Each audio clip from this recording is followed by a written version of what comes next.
The suspected shooter will face a judge for his first court appearance, and that could happen as soon as today. It may also be our first chance to learn details on a possible motive. Wake Up Central's Journey Taylor live this morning in Fordyce with what we're learning about Travis Posey. Yeah, Hayden, good morning. Of course, so far investigators are still saying the motive remains unclear.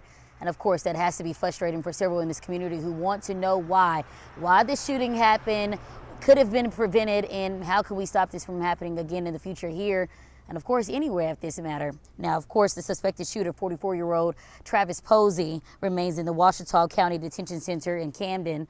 Police say Posey appears to have no personal connection to any of the victims. Not a lot has emerged about his background. His last known address is in New Edinburgh, a community about 11 miles southeast of Fordyce, where he is a self-employed trucker. State police say his criminal history before Friday was very limited. They say he fired randomly at people at the Mad Butcher grocery store using a 12-gauge shotgun with dozens of extra rounds. We believe he immediately began engaging victims in the parking lot after exiting his truck and then proceeded into the store. Once inside, he was firing indiscriminately at both customers and employees. A state police spokesperson said she believed Posey has an attorney or had one. He'll be charged with 4 counts of capital murder, which would make him eligible for the death penalty if convicted.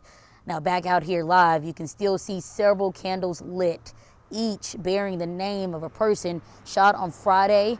It was right here with hundreds of people gathered last night to mourn the loss of their family, friends, and neighbors. Some of the victims, or the families of the victims, were here last night to thank the officers and deputies for their heroic actions.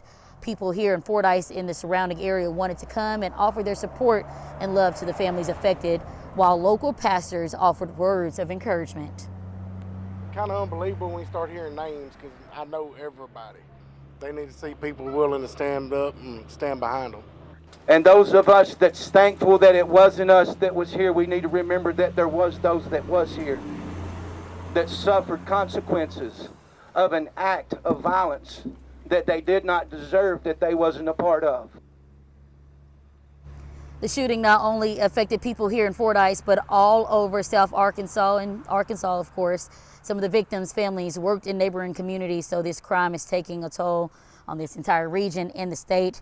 There are several GoFundMe pages up right now to help pay for the victims' funerals.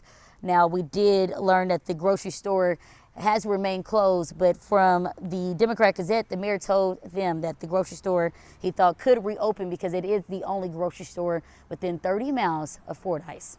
In Fordyce, I'm Journey Taylor for Wake Up Central. Certainly every Arkansan with their minds on Fordyce this morning. Thank you, Journey.